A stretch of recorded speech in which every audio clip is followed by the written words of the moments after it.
قصہ حابیل و قابیل۔ حق تعالی نے رسول اللہ صلی اللہ علیہ وسلم کو ارشاد فرمایا کہ آپ اہل کتاب اور پوری امت کو حضرت آدم علیہ السلام کے دو بیٹوں کا قصہ سنا دیجیے۔ یہ ارشاد اس حکمت کے تحت ہوا کہ واقعات ماضیہ اور گزشتہ اقوام کی سرگزشت اپنے دامن میں بہت سی عبرتیں اور صحتیں رکھتی ہے۔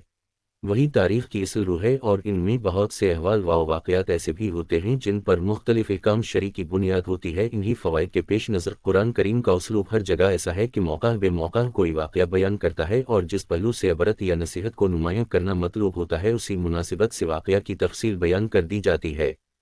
حضرت آدم علیہ السلام کے دونوں بیٹوں کا یہ قصہ اسی اسلوب حکومت پر بیان کیا جا رہا ہے۔ اس میں موجودہ اور آئندہ نسل کے لیے بہت سی عبرتیں اور مواعظ ہیں۔ اس قصے میں قتل ناحق کی برائی اور اس کی تباہ کاری کا بیان کر کے قوم کو اس اعتدال پر لانا مقصود ہے کہ جس طرح حق کی حمایت میں اور باطل کو مٹانے میں قتل و قتال سے جی چرانا غلطی ہے، اسی طرح ناحق قتل و قتال پر اقدام دین و دنیا کی تباہی ہے۔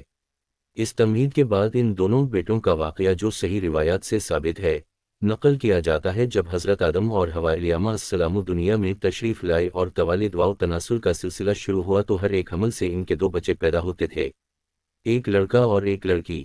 اس وقت جب آدم علیہ السلام کی اولاد میں بجز بہن بھائیوں کے کوئی اور نہ تھا اور بہن بھائی کا آپس میں نکاح نہیں ہو سکتا، تو اللہ جل شانہ نے اس وقت کی ضرورت کے لحاظ سے شریعت آدم علیہ السلام میں یہ خصوصی حکم جاری فرما دیا تھا کہ ایک حمل میں جو لڑکا لڑکی پیدا ہوں وہ آپس میں حقیقی بہن بھائی سمجھے جائیں اور ان کے درمیان نکاح حرام قرار پائے گا۔ البتہ دوسرے حمل سے پیدا ہونے والی لڑکی پہلے حمل سے پیدا ہونے والے لڑکے کے لیے حقیقی بہن کے حکم میں نہیں ہوگی اور ان کے درمیان رشتہ زدوج و مناکحت جائز ہوگا۔ پھر یہ ہوا کہ پہلے لڑکے قابیل کے ساتھ جو لڑکی پیدا ہوئی وہ حسین و جمیل تھی، اور دوسرے لڑکے حابیل کے ساتھ پیدا ہونے والی لڑکی اتنی خوبصورت نہ تھی۔ جب نکاح کا وقت آیا تو حسب ضابطہ حابیل کی بہن سے قابیل کی شادی اور قابیل کی بہن سے حابیل کی شادی قرار پائی۔ اس پر قابیل ناراض ہو کر حابیل کا دشمن ہو گیا۔ اسے یہ بات انتہائی ناگوار تھی اور وہ اس پر اصرار کرنے لگا کہ میرے ساتھ جو لڑکی پیدا ہوئی ہے وہی میرے نکاح میں دی جائے۔ یہیں سے حسن پرستی کی ابتدا ہوئی۔ جب شہوت اور حسن پرستی عقل پر غالب آتی ہے تو احکام الہی کو پس پشت ڈال دیتی ہے اور ہمیشہ ہمیشہ کے لیے انسان کو خسارے اور ہلاکت کے گڑھے میں ڈال دیتی ہے۔ حضرت آدم علیہ السلام نے شرعی قاعدے کے موافق قابیل کی بات کو قبول نہ فرمایا اور حابیل و قابیل کے درمیان اختلافات ختم کرنے کے لیے یہ فیصلہ فرمایا کہ تم دونوں اپنی اپنی قربانی اللہ کے حضور پیش کرو۔ جس کی قربانی قبول ہو جائے گی وہ لڑکی اس کے نکاح میں دے دی جائے گی، کیونکہ حضرت آدم علیہ السلام کو یقین تھا کہ قربانی اس کی قبول ہوگی جس کا حق تھا، یعنی حابیل کا۔ قبولیت قربانی کی نشانی۔ اس زمانہ میں قربانی کی قبولیت کا یہ الہامی دستور تھا کہ نظر و قربانی کی چیز کسی بلند جگہ پر رکھ دی جاتی اور آسمان سے آگ نمودار ہو کر اسے کھا جاتی تھی۔ جس قربانی کو آگ نہ کھائے تو یہ علامت اس کے نہ قبول ہونے کی ہوتی تھی۔ بس دونوں نے اپنی اپنی قربانی کی تیاری شروع کر دی۔ حابیل نے جو مویشیوں اور بکریوں والا تھا اپنے ریور میں سے ایک بہترین دنب خدا کی نظر کیا۔ قابیل کا شتکار تھا، اس نے بہت ہی ردی قسم کے گلہ کا ایک ڈھیر پیش کیا اور دل میں یہ خیال چھپائے رکھا کہ میری قربانی قبول ہو نہ ہو مجھے پرواہ نہیں، حابیل کسی صورت میں میری بہن سے نکاح نہیں کر سکتا۔ مختصر یہ ہے کہ دونوں نے اپنی اپنی قربانی پہاڑ پر جا کر رکھ دی۔ پھر حضرت آدم علیہ السلام نے دعا کی اور آسمان سے ایک آگ آئی اور حابیل کی قربانی کو کھا گئی اور قابیل کی قربانی جن کی تن پڑی رہی، اور اس طرح قبولیت قربانی کا شرف حابیل کے حصے میں آیا۔ بڑھئے پر قابیل کو اپنی ناکامی کے ساتھ رسوائی کا منہ دیکھنا پڑا۔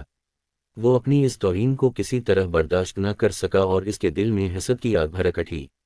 اس نے حابیل سے صاف کہہ دیا کہ تو اس لڑکی سے نکاح کرنے سے باز آ جا ورنہ میں تجھے جان سے مار ڈالوں گا۔ جو لوگ غرض کے دیوانے ہوتے ہیں وہ سوائے اس کے کچھ نہیں جانتے کہ جس طرح بھی ہو سکے ان کی خواہش پوری ہو، اور جو کوئی اس کے پورا ہونے میں رکاوٹ ڈالے اسے کسی نہ کسی طرح اپنے راستے سے ہٹانے کی سرتور کوشش کرتے ہیں، سازشیں کرتے ہیں، رشوتیں دیتے ہیں، دھمکیاں دیتے ہیں، غرض کسی بات سے نہیں چوکتے، گناہ ثواب حرام حلال غرض کے تمام قواعد و ضوابط کو پس پشت ڈال دیتے ہیں۔ قابیل نے اسی طریقے کی بنیاد ڈالی۔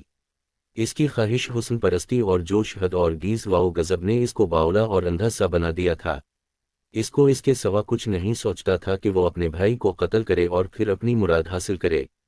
بالآخر اس نے گیز و غضب میں آ کر حابیل سے کہا کہ میں تجھ کو قتل کیے بغیر نہ چھوڑوں گا تاکہ تو اپنی مراد کو نہ پہنچ سکے۔ بائل نے اس وقت بھی غصے کی بات کا جواب غصے کے ساتھ دینے کی بجائے ایک اصولی بات کہی، جس میں اس کی ہمدردی اور خیر خواہی بھی تھی کہ اللہ تعالیٰ کا یہ دستور ہے کہ وہ متقی اور پرہیزگار کے عمل کو قبول فرمایا کرتے ہیں۔ اگر تم تقوی اور پرہیزگاری اختیار کرتے تو تمہاری قربانی بھی قبول ہوتی، تم نے ایسا نہیں کیا، اس لیے تمہاری قربانی قبول نہ ہوئی، اس میں میرا کیا قصور ہے؟ قابیل یہ سن کر اپنی نیت کے کھوٹ کی طرف توجہ کرنے کی بجائے بائل پر حسد کرنے لگا۔